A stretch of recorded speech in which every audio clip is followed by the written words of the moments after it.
Welcome everyone to this week's general meeting for the CPP Game Development Club. I don't remember exactly what general meeting this is, but it is one. And today we're going to be talking about writing on games. Okay. So before we get started, we're going to think about what are the most memorable stories in gaming. Anyone have any story or any video games that they want to mention that's having great stories? Don't say Genshin. Okay. Persona 5. Okay. Genshin. Oh, okay. I knew it. Kingdom Hearts. Undertale. Minecraft. Oh, thank you. Among Us. Celeste. Amori. Oh, I haven't played Amori, but I've heard it's really good. Anyone else? Paper Mario. Ooh, that sounds good.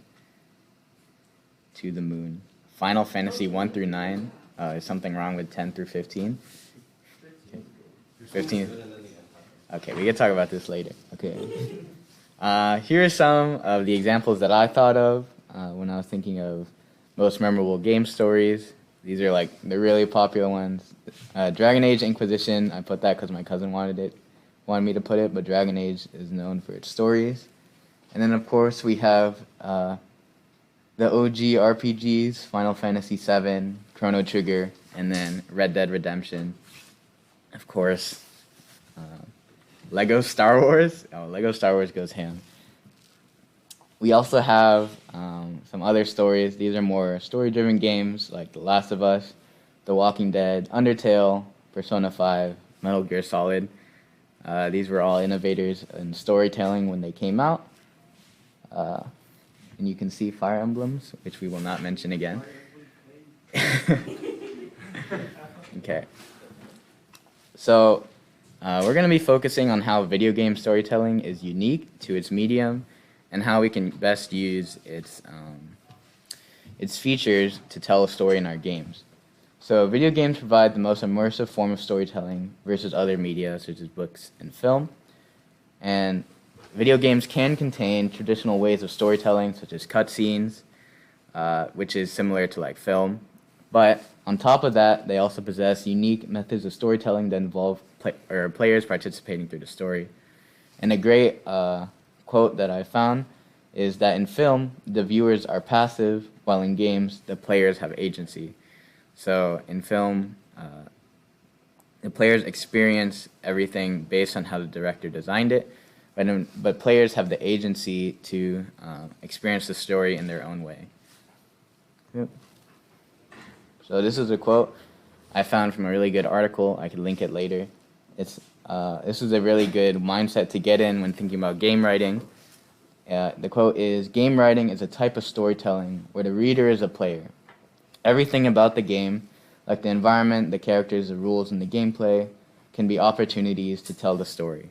So a good way I like to think about game writing is in regular stories, like in books, we have characters and like diction and stuff that tell the story. But on top of these tools in games, you can use the actual gameplay elements and everything that goes in the atmosphere of the game to tell the story. Among Us as a good story, thank you. So first, we're going to talk about cutscenes and traditional storytelling, since this is probably the most familiar to everyone, since, of course, it's really closely related to like film and such. So in critical moments during the story, video games can use cutscenes to deliver important story or emotional beats. This is especially true of really story-driven games, such as The Last of Us. I'm going to keep mentioning The Last of Us because it had, at least, I haven't played 2, but the original Last of Us had a really good story progression, and everything from the gameplay and the timing of everything factored into building the story. 5D chess, thank you. So when using cutscenes, the players become passive, just like regular film. So it's sort of, not only is it a way for us to deliver important character moments through the perspective we want, but it also serves as a break between the parts where players have agency in their game, and it gives them rest so that they can experience the story without having to to do anything. So these types of breaks in the pacing can be really good also to tell the story.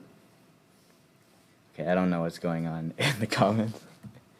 Okay, so when we're talking about traditional storytelling, of course we have to mention storyboarding, which is a way to visually outline what is going to happen and is commonly used in film. It features a series of shots that demonstrate what the camera angles will look like in the shot that we're trying to go for. In video games, storyboarding can be used to outline cutscenes, since they're, like I said before, they play out like a film. And the storyboards don't have to be detailed, they just need to get the basis of what you want to communicate. So the storyboard is basically like the sketch if your cutscene was a drawing. So here we have some examples of storyboarding.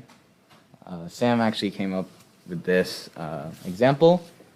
Well, she didn't make it, but she found it. This is actually a really cool storyboard for Halo CE.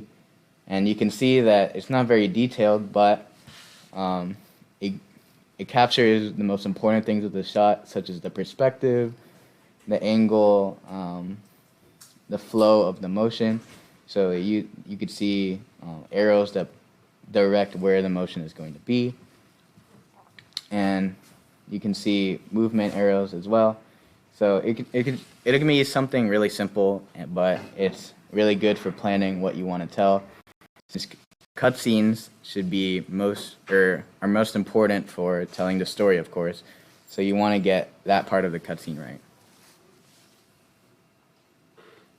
Why are you guys talking about Papa's Freezeria? Okay, so some more tips for storyboarding. Like I said before, you can use arrows to convey the motion in the shot, and you can add comments to give each shot context as well to describe what's happening in the scene. So an important part of being a game writer is not just creating the story, but also communicating to the team what you want. And an important skill to learn is to leave tips and like comments that'll let like the people that are actually implementing it know what to do. Okay, so here's the more fun parts, which is actually telling the story through gameplay. So games go beyond just their story. They can immerse players in the atmosphere of their game. And of course, you can do that in anything, or in all forms of media, such as film and books, but no other medium has the player actually walk through the environment themselves. So these are some really famous examples of environmental storytelling. So this example on the left is from the original Dead Space, which if you don't know, it's a horror game where you're stuck on like a spaceship and there's a bunch of aliens that are really horrific and they take over people's bodies and you have to fight them off. So during the beginning of the story, or a key pivotal part of the gameplay is that you can't aim for the head since they'll just multiply. So what you want to do is you want to cut off their limbs. And the way they get this across to the player is throughout the beginning of the story, we have lots of messages on the walls that say cut off their limbs and like blood. It was hard to find a picture that wasn't too violent, but that's a way of telling the player what they need to do in the gameplay without like directly stating it through dialogue. Another example here is Rapture from BioShock. So this is just the design of the environment alone really gives a perception of what the place you're at is like. So Rapture is an underground city. It's like a utopia, kind of, but it's fallen into ruin. And you can see here in this picture that you can see the remnants of what was once a great city. You can see the Happy New Year, sort of like New York. You can see the fancy carpet, the nice lighting, but then you see the water coming in because it's an underwater city. You can see the water coming in and the destroyed wreckage and all the disarray that's happening. So you get a sense that everything isn't quite right in this city. Okay, so our job as game writers, like I said before, is not just to create a narrative, but to work with the team to design elements that will help tell the story in our game. So these elements aren't just your characters, like the story beats. It's also the environment, usable items, gameplay, personality, or character personality and motive, interactions with the player, and important story beats. So some examples of these would be like the environment, like I just mentioned, and the last slide, usable items, like depending on the type of game and the type of tone you want to set. Like if you want it to be a serious game, it wouldn't make sense for you to like have like a bubble blower gun or something. So you have to work with the team to create something that will set the tone right. And then we're gonna get more into this later, but gameplay can affect how the player perceives the story as well. Also, we're gonna talk about this also, character personality and motive, and the interactions they have with the player, and so important story beats. These are all things you really need to communicate with your team when you're writing the story, so that they have an idea. It'll make it easier for them to implement, so that the story is more cohesive throughout the game. So one last tip I want to leave you with storytelling in games, we are given the tools to let the players experience the story for themselves. So it's our job to let the players experience it. So we're going to talk about forming connections with players. And players, one thing that's unique to games is that players will have a unique connection with their characters by playing through them. So overcoming adversity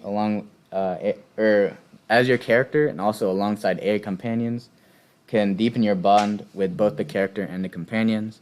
So your struggles, or the struggles that you face in gameplay, are also the struggles of your characters. So you sort of develop a deep bond with them.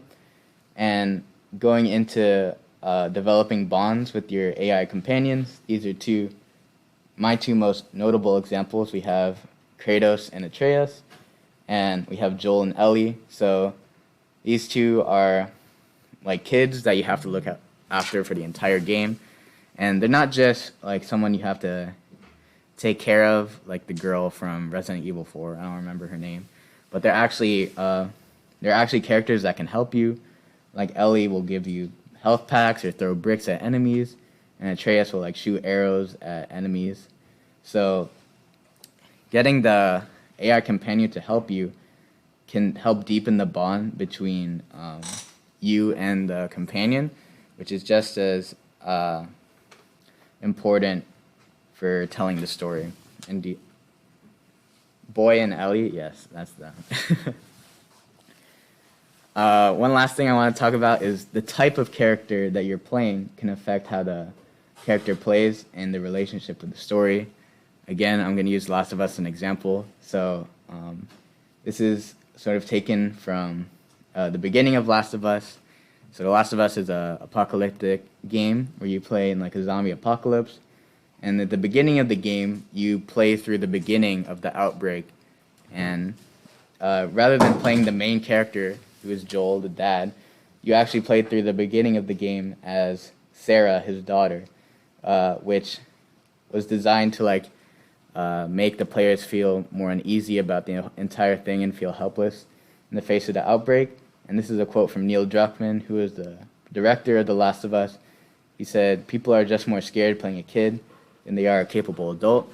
So when they were making the game, they originally planned for you to play as Joel in the beginning, but they decided to stick with Sarah because they felt it made it more scary and was more immersive for the player. These are a few more examples. Master Chief. So you're a cybernetic super soldier fighting aliens, so the gameplay reflects this. You have shields, so you don't instantly die, and you could flip vehicles. You could like carry massive amounts of weapons and stuff. So the gameplay also reflects the story, as in like the gameplay is designed to make you feel powerful, and in turn the players will play as if they are powerful. And then also we have Isaac Clarke from Dead Space, who I'll talk about again. So Isaac Clarke is just a technician. He's not actually like a soldier. So the way that the character is designed, it really helps bring out the fear in the player, since it's a horror game. So when you're in tense situations, you can hear Isaac breathing really heavily to show that he's scared. So playing as Isaac also adds to the fear that the character or the player has. And then we also have Solid Snake, who is a secret agent, basically. So just playing as this character helps you get more into the mood of tactical espionage. And then we have Batman Arkham Asylum, which really makes you feel like Batman. But no, just playing as a well-known character can also influence how players will play through the game. And now, that was everything that we wanted to talk about for character development, or story in games, I mean. There will be a video coming out on Friday that goes more into it instead of a workshop. Now we have a message from Nandan, who was